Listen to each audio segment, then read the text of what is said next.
Good morning. So the Travis Lee Turner case is obviously blown up. If you've been looking at the news this morning, you see it's hit the AP, Washington Post, New York Times, and other national publications because Travis Lee Turner of Appalachia, Virginia, near, as I said yesterday, near the extreme western part of the state where the Virginia turns into the narrowest piece of the pie, so to speak. In the very corner of Virginia, near Tennessee and Kentucky, et cetera, and North Carolina. That's where this man is from. And apparently, Mr. Turner has a famous family. His father apparently was a coach. He played college ball as well. And, is quite talented, but is a fugitive on the run.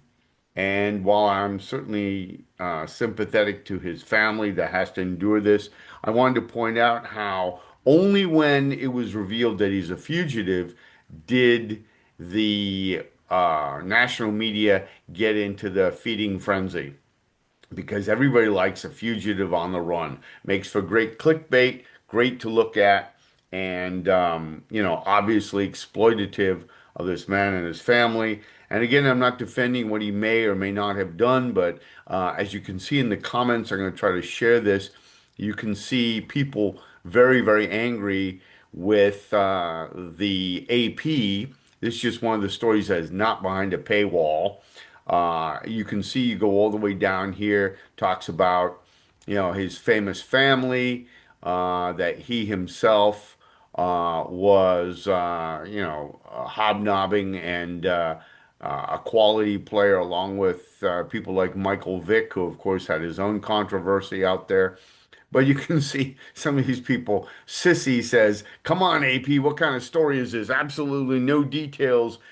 Expect," she or he must have meant uh um I don't know what you meant, so I have to look at it again. Absolutely no details, except, not expect, except his career highlights. Um, you said warrant and charges 5 counts each, but you didn't tell me anything. Well, that's true because again, they'll reveal more in later stories, I suppose, and that will make it a little easier to keep the story alive. They will find him in all likelihood. I don't know what he did exactly. It says CP, but we really don't know what that means. As police keep trying to expand the definitions of what child pornography is, as former Supreme Court Justice Brandeis once observed, it's hard to define, but I know what it is when I see it. I'm paraphrasing somewhat, but I think the last part of that quote is rather accurate. So we don't know. Was he having a relationship with his players? That's fairly common. People who spend a lot of time with children sometimes do cross the line because they sacrifice so much of their personal life for their students. And it's easy to lose perspective on that. I know I've been accused of it myself. And as I've said repeatedly, there is no one coming forward making such a claim.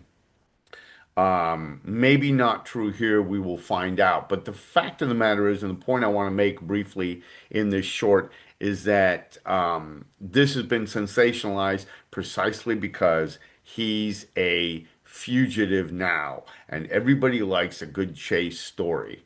So hit me back, like and subscribe. I would appreciate that. It gets a message out about critical thinking and about how we ought to observe these cases and really, understand them, asking some critical questions, sort of what Sissy did down below.